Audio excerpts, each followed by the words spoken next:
सोचिए एक ऐसा दरख्त जो सदियों तक जिंदा रहता है और जब उसकी जिंदगी खत्म होती है तब उसकी असली कहानी शुरू होती है। कश्मीर की वादियों में उगने वाला अखरोट का दरख्त सिर्फ लकड़ी नहीं देता बल्कि ऐसी शाहकार फनकारी को जन्म देता है जिसे देखकर दुनिया दंग रह जाती है। आखिर क्या है इस लकड़ी का राज? क्यों कश्मीर की अखरोट की नक्काशी को दुनिया भर में खास मकाम हासिल है? और कैसे एक मामूली लकड़ी लाखों रुपए की बेशकीमती कलाकारी में तब्दील हो जाती है। आइए जानते हैं इस हैरत अंगेज विरासत की दास्तान। सदियों पुरानी फनकारी की दास्तान। कश्मीर सिर्फ अपनी खूबसूरत वादियों, झीलों और बर्फीले पहाड़ों के लिए ही मशहूर नहीं है, बल्कि यहाँ की अखरोट की लकड़ी पर नक्काशी भी पूरी दुनिया में अपनी अलग पहचान बनाए हुए है। इस कला का इतिहास लगभग 15वीं सदी से जुड़ा हुआ है, जब कश्मीर के महान शासक सुल्तान जैन उलाबिद्दीन ने फारस और मध्य एशिया के माहिर कारीगरों को कश्मीर आने का न्योता दिया।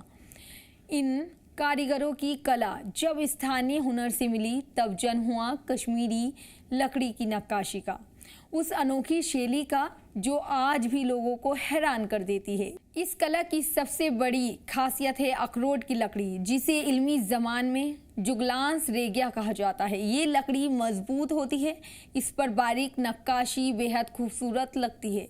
यही वजह है कि कश्मीरी अखरोट की लकड़ी से बनी चीज़ों की दुनिया भर में भारी मांग है। इस फन की सबसे बड़ी खासियत है इसकी लकड़ी। कश्मीर में उगने वाला अखरोट का दरख्त, जिसे इल्मी ज़बान में जुगलांस रेगिया कहा जाता है, अपनी मजबूती, खूबसूरत बनावट और गहरे रंग के लिए जाना जाता है। ये दरख्त बहुत आहिस्ता आहिस्ता बढ़ता है। कई बार इसे पूरी तरह तैयार होने में 100 से 150 साल तक लग जाते हैं। यही वजह है कि इसकी लकड़ी बेहद कीमती मानी जाती है। कारीगर लकड़ी को काटने के बाद उसे फौरन इस्तेमाल नहीं करते, पहले उसे कई महीनों बल्कि कई बार सालों तक खुश्क होने के लिए रखा जाता है, ताकि उसमें नमी ना रहे और आगे चलकर उसमें दरारें ना पड़ें। जब लकड़ी पूरी तरह तैयार हो जाती है तब शुरू होता है असली फन। एक माहिर नक्काश सबसे पहले लकड़ी पर डिज़ाइन बनाता है। इसके बाद छोटी छोटी छेनियों और हथौड़ों की मदद से हर नक्श को बेहद एहतियात के साथ उकेरा जाता है। ये काम इतना नाजुक होता है कि छोटी सी गलती महीनों की मेहनत बर्बाद कर सकती है। कश्मीरी नक्काशी में फूल, पत्तियां, बेलें, कमल, चिनार के पत्ते, बादाम, अंगूर की बेलें और ज्यामिति डिज़ाइन सबसे ज़्यादा बनाए जाते हैं। हर डिज़ाइन अपने भीतर कश्मीर की फितरत और उसकी तहजीब की झलक समेटे होता है। नक्काशी भी कई तरह की होती है। कुछ डिज़ाइन उभरे हुए होते हैं जिन्हें देखकर ऐसा लगता है जैसे लकड़ी से बाहर निकल आए हों।